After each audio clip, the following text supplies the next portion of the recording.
तो hello friends, welcome back to our channel GS biology classes. तो पिछले video में आपको 75 तो ऑब्जेक्टिव बता चुका हूँ। तो आज का ऑब्जेक्टिव मेरा है, चलिए चालू करते हैं। पहला ऑब्जेक्टिव है, वह जीव या पौधा है जिसके शरीर में नर तथा मादा दोनों प्रकार के जनन पाए जाते हैं, क्या कहलाते हैं। वह जीव या पौधा जिसके शरीर में नर तथा मादा जो दोनों प्रकार के जनन पाए जाते हैं, वह क्या कहलाते हैं। पहला स्पोर, समयुग्मक, उभयलिंगी, एकलिंगी। तो जिसमें दोनों प्रकार के युग्मक पाए जाएंगे, नर और मादा दोनों प्रकार के जनन पाए जाते हैं, वो कहलाते हैं उभयलिंगी। ऑप्शन नंबर सी, उभयलिंगी। और इस वीडियो को सब्सक्राइब और शेयर कर दें, इस वीडियो चैनल को सब्सक्राइब और शेयर कर दें ताकि आपको नए नए वीडियो मिलते रहे। चलिए नेक्स्ट वीडियो की तरफ बढ़ते हैं। नेक्स्ट वीडियो है हमारा, नेक्स्ट वीडियो है, किस प्रकार के जनन करने वाले प्राणियों में अधिक विभिन्नताएं देखने को मिलती है। किस प्रकार के जनन करने वाले प्राणियों में अधिक भिन्नताएं देखने को मिलती है। पहला लैंगिक, दूसरा अलैंगिक, युग्मनज या फिर कायिक जनन। तो क्वेश्चन बोल रहा है किस प्रकार के जनन करने वाले प्राणियों में अधिक विभिन्नताएं देखने को मिलती है। तो वो जो किसमें देखने को मिलती है, तो वो देखने को मिलती है लैंगिक जनन में। ऑप्शन नंबर ए, लैंगिक जनन में।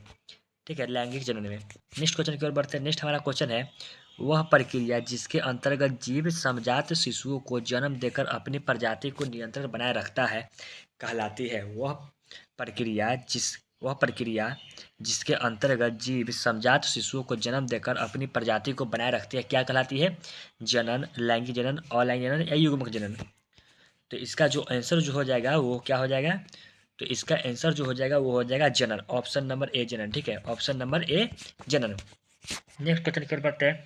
नेक्स्ट क्वेश्चन है हमारे, और सारे के सारे याद रखिए, सारे के सारे क्वेश्चन इंपॉर्टेंट होंगे, तो इस वीडियो को ध्यान से देखिएगा और इस चैनल को शेयर कर दीजिएगा। नेक्स्ट हमारा क्वेश्चन है, जंतु जो शिशुओं को जन्म देते हैं कहलाते हैं। जंतु जो शिशुओं को जन्म देते हैं कहलाते हैं। पहला अंडज, जरायुज, उभयचर, द्विलिंगी। तो क्वेश्चन बोल रहा है जंतु जो शिशुओं को जन्म देते हैं वो क्या कहलाते हैं। तो शिशुओं को जन्म देने वाले क्या कहलाएंगे, तो कहलाएंगे जरायुज। जरायुज, शिशुओं को जन्म देने वाले क्या कहलाएंगे, जरायुज।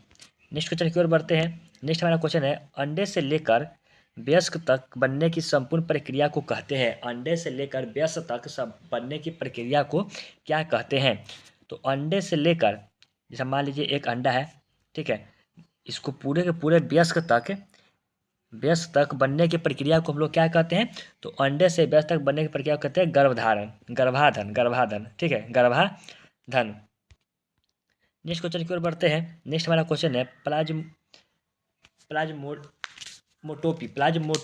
प्लाज्मोडोमी किसमें होता है। प्लाज्मोटोमी किसमें होता है। तो प्लाज्मोटोमी जो है वो किसमें होता है। तो प्लाज्मोटोमी जो हो जाएगा वो हो जाएगा ओपेलिन और प्लाज्मोडियम, ये दोनों में होते हैं। ठीक है, ओपेलिन और प्लाज्मोडियम ये दोनों में होते हैं। प्लाज्मोटोमी किसमें होता है, तो ओपेलिन और प्लाज्मोडियम दोनों में। और एक बात ध्यान दीजिएगा, सारे सारे क्वेश्चन इंपॉर्टेंट रहेंगे और कुछ नया क्वेश्चन भी आपके सामने आएंगे जो आपको, ऐसा क्वेश्चन आपने कभी देखा नहीं होगा। ठीक है, नेक्स्ट क्वेश्चन की ओर बढ़ते हैं। नेक्स्ट हमारा क्वेश्चन है, किसी अनिश्चित अंडज से बीज के विकास को कहते हैं। किसी अनिश्चित अंडज से बीज के विकास को क्या कहते हैं।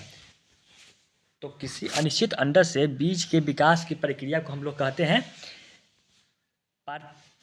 Parthenocarpy. Option number B, पार्थेनोकोपी।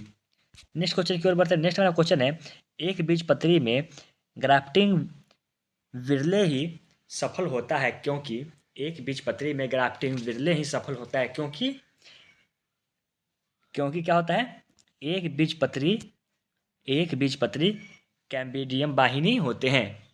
Cambium वाहिनी होते हैं। ठीक है, एक बीजपत्री कैम्बियम वाहिनी होती है। ऑप्शन नंबर बी, कैम्बियम वाहिनी होते हैं। नेक्स्ट क्वेश्चन की ओर बढ़ते हैं। नेक्स्ट हमारा क्वेश्चन है, एफ्राइरा लार्वा और लिया, ठीक है, ऑरेलिया में पाया जाता है। इसका निर्माण किस विधि से होता है। इसका निर्माण जो होता है वो किस विधि से होता है। इसका निर्माण किस विधि से होता है, तो वो होता है ऑप्शन नंबर स्ट्रोबाइलेशन। नेक्स्ट हमारा क्वेश्चन है, नेक्स्ट क्वेश्चन है, जिरेंटोलॉजी में किसका अध्ययन होता है? जिरेंटोलॉजी में किसका अध्ययन होता है? तो जिरेंटोलॉजी में जो होता है वो किसका अध्ययन होता है? तो होता है एगनिन। ठीक है, एगनिन। Option number C, option number C. और ये सारे के सारे आपके लिए न्यू क्वेश्चन है। ठीक है, सारे सारे आपके लिए न्यू क्वेश्चन है। तो बिहार बोर्ड इस बार क्या क्या है देख, क्या क्या है जो आप लोग जानते ही हैं।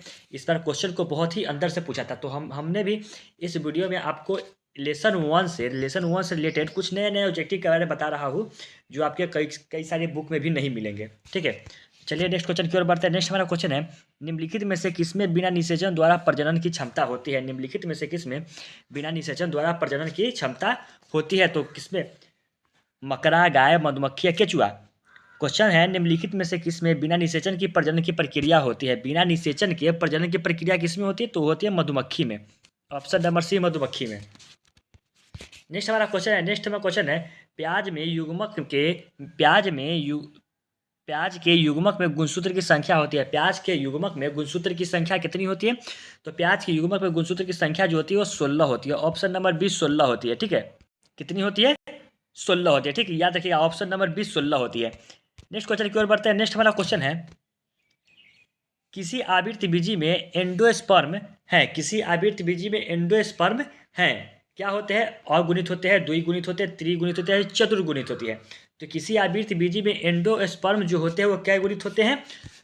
तो एंडोस्पर्म जो होते हैं वो होते हैं त्रिगुणित। ठीक है, वो कौन क्या गुणित होते हैं? तो त्रिगुणित होते हैं। ऑप्शन नंबर सी, त्रिगुणित होते हैं। ठीक है, नेक्स्ट क्वेश्चन की ओर बढ़ते हैं। नेक्स्ट हमारा क्वेश्चन है, किसी पुष्प में अंडाशय होते हैं? किसी पुष्प में अंडाशय होते हैं?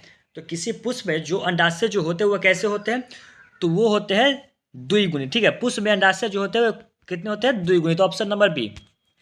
नेक्स्ट क्वेश्चन की ओर बढ़ते हैं। नेक्स्ट हमारा क्वेश्चन है, पौधे में अर्धसूत्री विभाजन किसमें होता है? पौधे में अर्धसूत्री विभाजन जो है वह किसमें होता है? तो पौधे में अर्धसूत्री विभाजन जो होता है वो होता है परागकोश में। ठीक है, परागकोश में। Option number D, option number D, परागकोश में।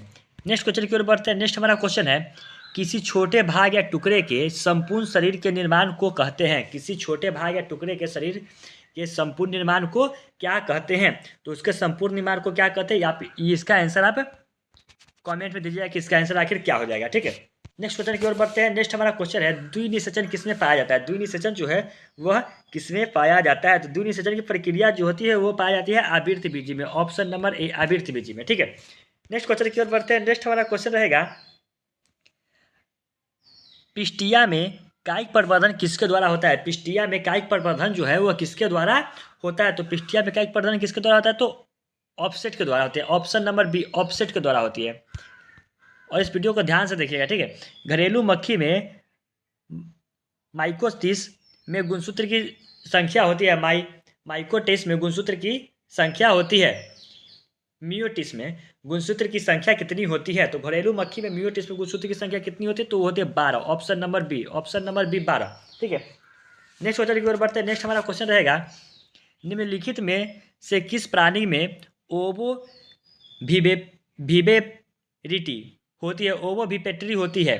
ठीक है, निम्नलिखित में किस में ओवो विवेपेटरी होती है? तो कौन सा जीव है जिसमें ओवो विवेपेटरी होती है? तो वो होती है रैटल सर्प। ऑप्शन नंबर सी, रैटल सर्प। ऑप्शन नंबर सी, रैटल सर्प। आपके लिए जो जो नए क्वेश्चन होंगे आप उसका स्क्रीनशॉट ले लेते रहिएगा। ठीक है, आपके लिए जो भी नए नए क्वेश्चन होंगे आप उसका स्क्रीनशॉट लेते रहिएगा, क्योंकि ये आपके एग्जाम में पूछे जा सकते हैं। ठीक है, पूछे जा सकते हैं। नेक्स्ट क्वेश्चन की ओर बढ़ते हैं। नेक्स्ट हमारा क्वेश्चन रहेगा, पार्थेनोजेनेसिस पाया जाता है। पार्थेनोजेनेसिस किसमें पाया जाता है? तो पार्थेनोजेनेसिस जो पाया जाता है वो पाया जाता है ऑप्शन नंबर डी, स्पोरोसिस्ट्स एवं रेडिया लार्वा में। रेडिया लार्वा में। Option number D, option number D. Next हमारा क्वेश्चन है, यदि नर आकारिकी में मादा से भिन्न हो तो इसे कहते हैं? यदि नर आकारिकी में मादा से भिन्न हो तो इसे क्या कहते हैं?